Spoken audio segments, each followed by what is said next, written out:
এবার আমরা চলে এলাম আমাদের সুন্দরবনের Pakhiralay resort, Sundarban eco tourism resort বা বাদাবন রিসর্টে।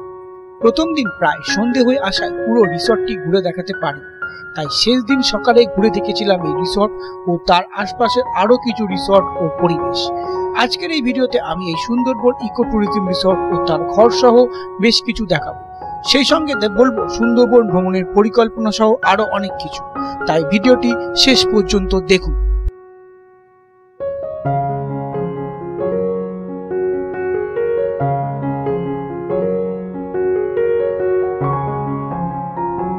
তো ফোক ডান্স বা রাত্রিরে ঝুমুর নাচ হবে। সুন্দরবনের যারা আদিবাসী আছে বা নেটিভ তাদের একটা নাচ আজকে হবে সুন্দরবনে। আসবো আমরা 6-7টা নাগাদ, আমাদের বলবে। খুব সুন্দর একটা কটেজ, ওই লেখা আছে দেখুন সুন্দরবন ইকো ট্যুরিজম কটেজ, গাছগাছালি ভাড়া, ছোটোখাটো চিমচাম রিসর্ট, সুন্দর। এখানে পুরো কটেজের জায়গাটা বেরোয়, দোলনা আছে এখানে। আপনারা চাইলে এই দোলনাতেও বসে সময় কাটাতে পারেন, এনজয় করতে পারেন। চলুন এবার রিসর্টের ঘরগুলি কেমন দেখাই। বাদাবন রিসর্টের ঘর এখানে এখানে একটা ডবল বেড রয়েছে, এই যে ডবল বেড। বাদাবন রিসর্টের ঘর, এখানে একটা ডবল বেড রয়েছে, এইখানে একটা সিঙ্গেল বেড রয়েছে। এই জায়গাটায় দুটো পাখা রয়েছে, এই জায়গায় এসি, টিভি, আর এখানে একটা ড্রেসিং টেবিল আর সুন্দর ধরনের একটা লাইট এখানে। আর বাইরেটা আমি দেখাবো আপনাদের এই মুহূর্তে।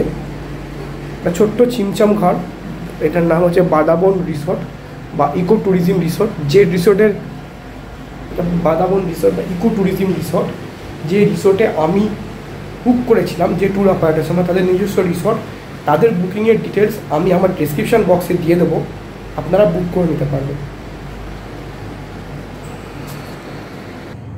এবার দেখাবো বাথরুমটা। ওয়েস্টার্ন টয়লেট, ওয়াশরুম, এখানে শাওয়ার, এখানে একটা বেসিন, এখানে একটা আয়না এবং দুটো বাকেট, মাগ।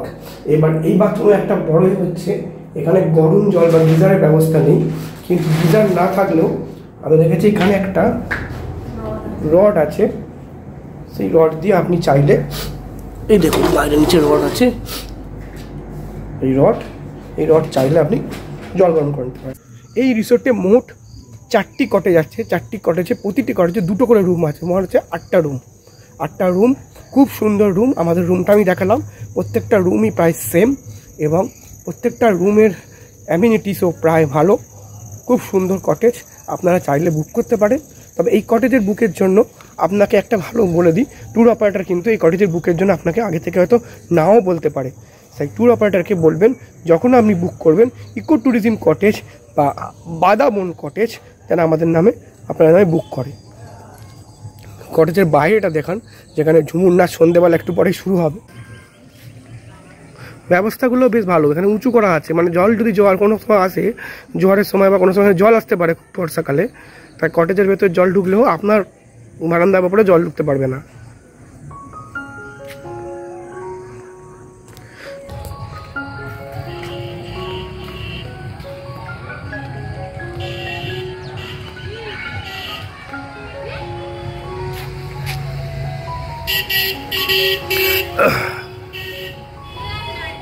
অনন্ত বিকেল, সানসেট হয়ে গেছে প্রায়, দেখা যাচ্ছে না, মেঘে ঢেকে গেছে সূর্য।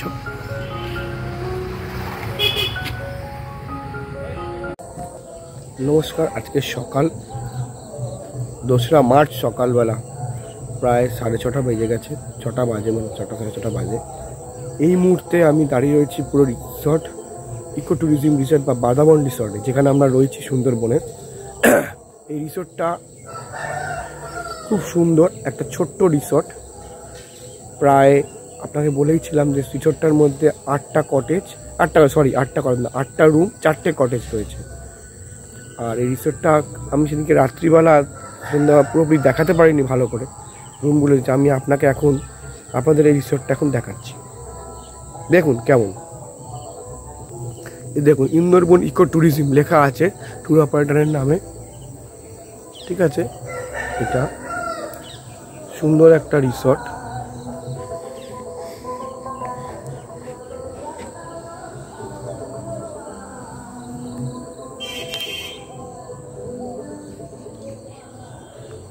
এরকম সেদিনকে পুরো নামগুলো বলেছিলাম সন্ধ্যেবেলা।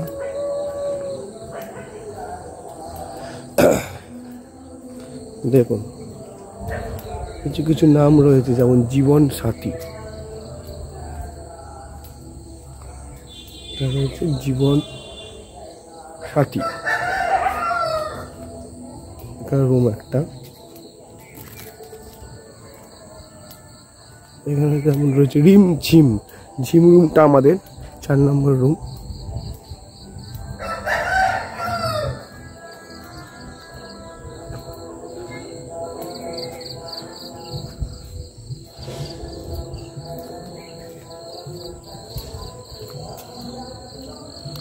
আর এইদিকে রিমঝুমের পাশে এখানে রয়েছে মধু মালতী। আমি জায়গাটা যাচ্ছি না, কারণ রিসোর্টে টুরিস্ট রয়েছে। আর এখানটার নাম হচ্ছে টাপুরটুকু।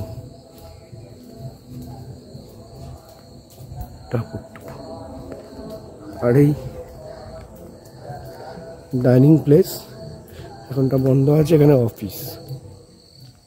আর ওখানে থাকার জায়গা রয়েছে কিছু, এখানে লোকে বাইরে বসতে পারে রিসোর্টে।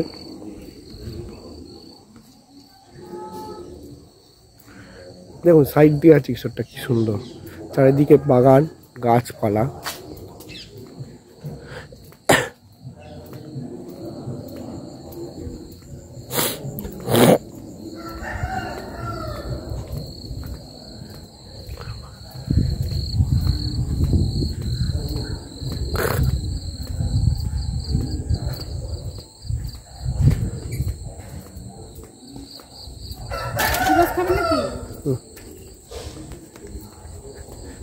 রস বিক্রি করছে এই মুহূর্তে।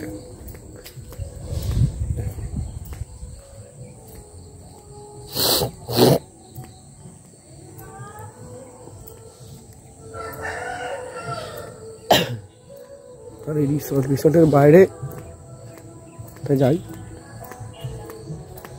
মানে লজ্জা পেলে হবে না। রিসোর্টের বাইরে আপনি কিছু দোকানও পেয়ে যাবেন।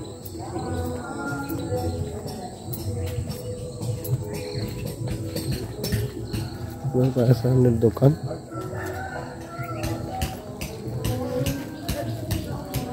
ওইদিকে জেটি আছে এদিকে।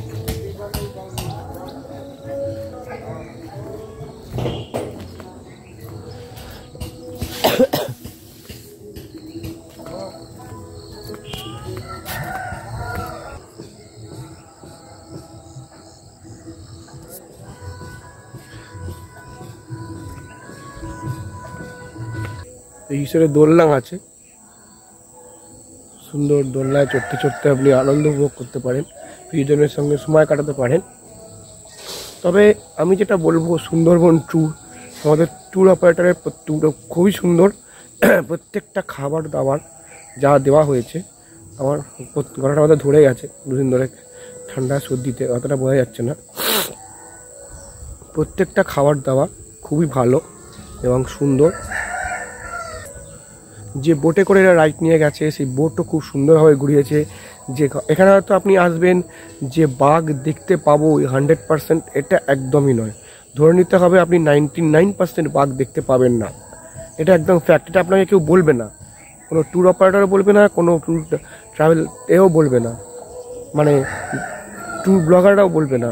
বলবে আপনি বাঘ দেখতে পাবেন, কিন্তু অ্যাকচুয়ালি কোনো বাঘ আপনি দেখতে পাবেন না চট করে। বাঘ খুব বেরোয়, খুব তার নিজের এর জন্য নয়, কিন্তু আপনি হরিণ দেখতে পাবেন, বাঁদর দেখতে পাবেন। মানে যে বাঁদরগুলো এখানকার বাঁদররা, মানে যেটা বলছিলেন আমাদের গাইড, যে এই বাঁদররা আমিষাশী, এখানে মাছ এগুলো খেয়ে বেড়ায়। হরিণ দেখতে পাবেন, বাঁদর দেখতে পাবেন, অনেক পাখি দেখতে পাবেন। খুব সুন্দর, নেচারকে ভালোবাসতে পারলে আপনি এই রিসোর্টে আসুন, আপনি সুন্দরবনে আসুন, ঘুরুন। আর আমি যে ট্যুর অপারেটারের সঙ্গে এসেছি, এদের সঙ্গে আপনি যোগাযোগ করতে পারেন। নো ডাউটলি খুব সুন্দর, ভালো ঘোরায়, খাবার দাবার অর্থশেষ ভালো। কালকে রাত্রে আমাকে এতটা মটন দিয়েছিল, আমি খেতে পারছিলাম না। যেটুকু মটন তো আপনাকে দেখিয়েছি, তারপরে প্রচুর মটন দিয়েছিল, মানে আমার ভাত শেষে মানে খাওয়া যাচ্ছিল না এতটাই। এদের ব্যবহার প্রত্যেকটা খুব ভালো, ট্যুর গাইড, ট্যুর অপারেটর বা এখানকার হোটেলের স্টাফ ম্যানেজার খুব ভালো। রুমগুলো আমি দেখিয়েছি, রুমটাও খুব ভালো। যদি সুন্দরবনে আসতে চান না, নেচারকে ভালোবাসতে চাইলেন, সুন্দরবনে আসুন। আর যদি নেচারকে ভালোবাসতে না পারেন, তাহলে এমনি ঘুরে চলে যেতে পারেন, তাহলে আপনার ভালো লাগবে না। সুন্দরবনে আসতে গেলে সুন্দরবন নেচারটাকে উপভোগ করতে হয়, ভালো রাখতে হবে, তবে আসবেন, তবে আপনার ভালো লাগবে, তবে আপনার বারবার আসতে ইচ্ছে করবে। এখানে সুন্দরবন একটা এরিয়া নয়, সুন্দরবন খুব বড় ধরনের এরিয়া। আমরা শুধু একটা জায়গায় ঘুরেছি, সন্ধ্যেকালী, শুধু একটাই জায়গায় সন্দেশখালি বলছি, সৌজন্যখালি এটা দেখতে পাইনি, কারণ টাইম হয়ে গেছিলো, বেলার দিকে অনেকটা প্রবলেম হয়ে গেছিলো, তা সেখান থেকে আমরা দেখতে পারিনি। কিন্তু আপনি যদি সুন্দরবনে আসেন, আমি বলবো অবশ্যই আসুন, আর এই সুন্দরবনের ট্যুরিজমটাকে তুলে ধরুন। আমি এখানে স্থানীয় লোকদের সঙ্গে যা কথা বলে জেনেছি, খুব সুন্দর এরিয়া, এত বড় ওয়ার্ল্ডের largest delta forest, mangrove forest, কিন্তু সেভাবে গভর্নমেন্ট এখানে সুন্দরবনকে ট্যুরিজম হিসেবে তুলে ধরেননি। আমার ভিডিও যদি কোনো গভর্নমেন্টের এমপ্লয় বা গভর্নমেন্টের নেতা মন্ত্রীরা দেখে থাকেন, তাহলে আমি তাদের কাছে বিনীত অনুরোধ, সুন্দরবন ট্যুরিজমের জন্য কিছু করুন। সুন্দরবন ট্যুরিজমটাকে আপনারা তুলে ধরুন, যেমন আপনারা দীঘা, মন্দারমণি, দার্জিলিং, পশ্চিমবঙ্গে পুরুলিয়া ট্যুরিজমকে তুলে ধরছেন, সুন্দরবনটাকে তুলে ধরুন। আশা করছি মানুষের ভালো লাগবে, ভালো পর্যটক পাবেন। আমাদের যে বোট ছিল, সেই বোটে একজন তাইওয়ানের পর্যটক ছিলেন, দুজন। আশপাশের বোটে অস্ট্রেলিয়ান বা এদের পর্যটক আমি দেখেছি, বা ওইকে অনেক বিদেশি পর্যটক আসবে, বিদেশি মুদ্রার আয় হবে, ভারতের উপকার হবে, ট্যুরিজম ইন্ডাস্ট্রির উপকার হবে। সুন্দরবনকে তুলে ধরুন অবশ্যই। আর আমাদের যারা আছেন, তারাও বলবো, সুন্দরবন আসলে নোংরা করবেন না, জলে কিছু ফেলবেন না, যেখানে যেটা বলবেন, প্লাস্টিক বর্জন করবেন। এখানে এই ইকো ট্যুরিজমটাকে, ইকো সিস্টেমটাকে বজায় রাখুন। খুব সুন্দর জায়গা, আপনারা আসুন, ঘুরুন। অ্যানিমেলস দেখতে চাইলে দেখুন, ওয়াইল্ড অ্যানিমেলস। তবে সুন্দরবনে আসার আদর্শ সময় হচ্ছে নভেম্বর মাস, যে টাইমটা আমি বলবো, যে আপনি ওই অষ্টমী, নবমী, দশমীর টাইম যদি হয়, মানে পুজোর কথা বলছি না, এমনি টাইমিং ক্যালেন্ডারে দেখতে পাবেন, সেই সময়টা থাকলে একটু লো টাইড থাকে। লো টাইডে নদীর পাড়ে ওয়াইল্ড অ্যানিমেলরা বেরোয়, তাদের জায়গাটা আপনারা দেখতে পাবেন। আর সুন্দরবন জায়গাটা খুবই সুন্দর জায়গা, লার্জেস্ট ডেল্টা ফরেস্ট, ভালো লাগবে আপনাদের। আসুন, সুন্দরবনে আসুন, ঘুরুন। সুন্দরবন মানুষের জীবিকা উন্নয়ন, এদের এখানকার জীবিকা হচ্ছে ট্যুর গাইড, ট্যুরিস্টদের ওপর অপারেশন করে ট্যুর যেটা চলে, এই হোটেলের আশপাশের দোকান টোকান, আর জঙ্গলে মধু সংগ্রহ, আর যেটা হচ্ছে ওই আপনাকে যেটা কি বলবো, জঙ্গলে মধু সংগ্রহ, মাছ ধরা, কাঁকড়া ধরা, এইগুলো। এছাড়া এদের কাছে কোনো জীবিকা নেই। আর এদের জীবিকার যদি ট্যুরিজমের উপর বেস করে হয় না, অনেকটা উন্নত হয়ে যাবে। আমি এখানকার জেটিগুলো দেখছিলাম, সেভাবে কোনো ডেভেলপমেন্ট নেই জেটিগুলো, যে বয়স্ক লোকেরা যাচ্ছে, তারা যাচ্ছে কাদায়ে। কলকাতায় সুন্দর সুন্দর জেটি কেমন করেছেন ওয়েস্ট বেঙ্গল গভর্নমেন্ট। আমি বলছি গভর্নমেন্টের কাছে বিনীত অনুরোধ, আপনারা এইগুলোর দিকে নজর দিন, ইনফ্রাস্ট্রাকচারে ডেভেলপমেন্ট করুন পশ্চিমবঙ্গের এই সুন্দরবন ট্যুরিজমটাকে। যেমন দীঘা বা মন্দারমণি, তাজপুরের ওপর হচ্ছে, বা যেমন দার্জিলিংয়ের ওপর ডেভেলপমেন্ট হচ্ছে, পুরুলিয়া কিছু ডেভেলপমেন্ট হচ্ছে, এখানে ডেভেলপমেন্ট করার চেষ্টা করুন, একটু করুন। মানে আপনার পর্যটক তো দেশি পর্যটক তো আসবেনই, বিদেশি পর্যটকরাও আসবে। তারা এখানে ইনফ্রাস্ট্রাকচার ভালো থাকলে, হোটেল অনেক আছে ভালো ভালো। এখানে হোটেল বলতে সুন্দরবনে ইকো ট্যুরিজম অনেক কটেজ আছে এরকম। তারপর সলিটারি নুক বা বেকন রিসোর্টস, বা সুন্দরবনের যে একটা যে রিসোর্টটার নামটা ভুলে যাচ্ছি, সুন্দরবনে, হ্যাঁ রিসোর্টটার নাম মনে পড়েছে, সোনার বাংলা রিসোর্টও রয়েছে এখানে। তারাও বড় বড় লোকেরা আসবেন। ইকো জঙ্গল সাফারি আছে, অনেক বড় বড় জঙ্গল কটেজ আছে, টাইগার রোয়ার রিসোর্ট আছে, খুব ভালো ভালো রিসোর্ট আছে, ভালো ভালো জায়গা রয়েছে। এইগুলোকে একটুখানি দেখুন, লোকজন আসবে, আপনাদেরও ভালো লাগবে। দেখি আজকে আমি যেখান থেকে মধু কিনেছিলাম, অ্যাকচুয়াল মধু তো অ্যাকচুয়াল বলে, কিন্তু অ্যাকচুয়াল পাওয়া যায় না। মধু দুরকম হয়, একটা চাক ভাঙা হয় যে ন্যাচারাল, মানে ধবি ন্যাচারাল, আর একটা মানে বাক্সের মধু, মানে বাক্স করে চাষ করে মধু করা হয়। আমাকে বললো, গাইডও বললো, মানে এখানকার ছেলে, এখানকার গায়ে স্থানীয় লোক, তারাও বললো ওই মহিলা সমিতি থেকে আপনি কিনুন, মধু ভালো লাগবে, মানে জঙ্গলের মধু। এরা অ্যাকচুয়ালি জঙ্গলের মধু যারা বলছে, এখানকার লোকেরা অনেক দাম, 1400-1500 টাকা কিলো, যেগুলো এখানে আসেও না, টট করে বেরিয়ে যায় বাইরে এক্সপোর্ট। এখানে আমার 440 টাকা কিলো নিল, আমি অল্প নিয়েছি, ঠিক আছে। তা সেটা কোত্থেকে নিচে খোলা থাকলে দেখাবো, বা এটা অনেকটা দূর যেতে হবে, একটু যেতে হবে, কারণ আমরা আগে যেখান দিয়ে নেমেছিলাম সেই যেটি যাবো না, এইদিকে একটা কাছাকাছি যেটি আছে সেখান থেকে উঠবো। দেখছি, চলুন যদি দেখানো যায় আপনাদেরকে।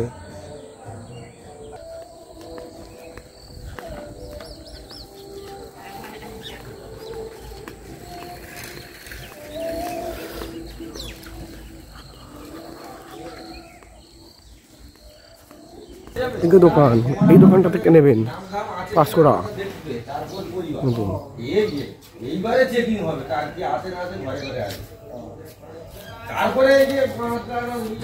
এই 500 টাকা দোকান হচ্ছেন, এখান থেকে মধু নেবেন। অঞ্চলে অনেক লজ আছে, এইদিকে অরণ্যক,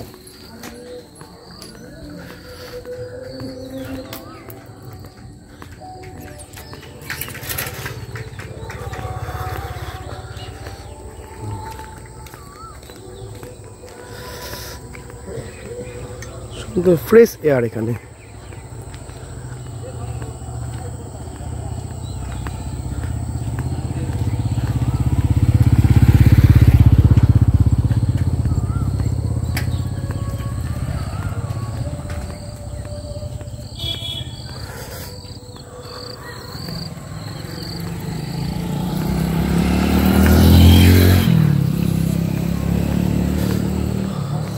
এই গোসাবা চলে যেতে পারেন, পুরো গোসাবার জায়গা রাস্তাটা।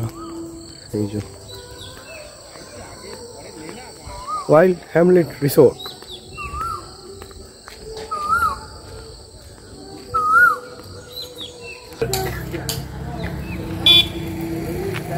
এই আমাদের রিসোর্ট।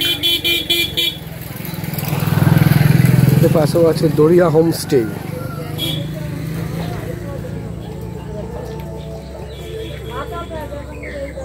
এখান দিয়ে চলে গেলে আপনি জেটিটা পাবেন, পাখিরালয় জেটি।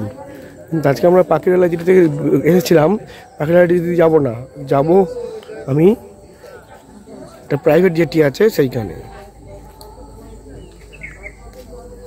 সকালে সুন্দরবনের এটা দেখতেই পাচ্ছেন কতটা সুন্দর, কতটা এই সুন্দরবন, সকালের পরিবেশ সুন্দরবনের কতটা মনোরম, কতটা ফ্রেশ এয়ার। আসুন, এখন একটু একটু ঠান্ডা ঠান্ডা ভাব রয়েছে, এরপর মার্চ মাসে আরও গরম পড়ে যাবে, তখন এত ভালো লাগবে না। আসুন আপনারা ডিসেম্বর জানুয়ারিতে আসবেন না, আসলে প্রচুর ভিড় হবে, ভিড় পাবেন এখানে। আসলে নভেম্বর আসবেন অথবা ফেব্রুয়ারি শেষের দিকে প্রথম দিকে। আর একটা কথা বলে রাখি, যারা কলকাতা থেকে ডাইরেক্ট ট্যুর করছেন তাদের জন্য তো ঠিক আছে, আপনি 1 নাইট 2 ডেজ করতে পারেন। কিন্তু যারা নিজেরা আসবেন হয়তো ক্যানিং থেকে বা ডাইরেক্ট, তারা 2 নাইট 3 ডেজের প্যাকেজটা নিন। কারণ অনেক সময় হয় কি, এরা যখন 4টে সাড়ে 4টে ছাড়ে, যদি কোনো সময় আপনার লো টাইট থাকে তাহলে মাঝনদীতে নৌকা দাঁড় করিয়ে দেয়, এবার গোসাবায় পৌঁছতে অনেকটা টাইম লেগে যায়। সেক্ষেত্রে আপনি গোসাবায় মাঝখানে অনেক বিকেল হয়ে যাবে, বিকেল হয়ে গেলে 6টার পর চট করে গাড়ি পাবেন না ক্যানিং যাওয়ার। আর যদি নিজেরা আসেন তাহলে 2 নাইট 3 ডেজ করুন, 1টা-2টার সময় ছেড়ে দেয়, আপনি ওখান থেকে ডাইরেক্ট কক্সখালি থেকে ক্যানিং চলে যাবেন, ক্যানিং থেকে ট্রেন ধরে শিয়ালদা। আর এটাই সবচেয়ে আসার জন্য সবচেয়ে কম খরচ। শিয়ালদা থেকে আপনি আসবেন ক্যানিং, 15 টাকা ভাড়া। ওখান থেকে আপনি যদি টেকারে বা ম্যাজিক ভ্যানে আসেন 50 টাকা, মানে 65 টাকা। তারপর ওখানে গদখালি আসবেন, গদখালি থেকে ট্যুর অপারেটর আছে, প্রায় সব ট্যুর অপারেটর ওখান থেকে আপনাকে পিক আপ করে নেবে টাইমে। মানে আপনি 65 টাকায় চলে আসছেন শিয়ালদা থেকে এতে, মানে সুন্দরবন। আর যদি আপনি ট্যুর অপারেটরদের গাড়িতে আসেন তাহলে সেটা 1000-1500 টাকা পার হেড বেড়ে যায়। সেক্ষেত্রে আপনারা কম কস্টিংয়ে সুন্দরবন ঘুরতে পারবেন প্যাকেজে। আর আসুন 2 নাইট 3 ডেজ, টাইম নিয়ে আসুন, দেখুন 1 নাইট 2 ডেজ বা 1 নাইট 1 ডেজের মধ্যে এসেও ঘুরে চলে যাওয়া যায়, যদি আপনার বাড়ি খুব কাছাকাছি হয়। তবে না আসাটাই ভালো, এতে আপনি ভালো করে ঘুরতে পারবেন। আসুন, উপভোগ করুন, সকালের পরিবেশ উপভোগ করুন, সন্ধ্যেবেলার পরিবেশ উপভোগ করুন, সুন্দরবনের জঙ্গল দেখুন, ভালো লাগবে।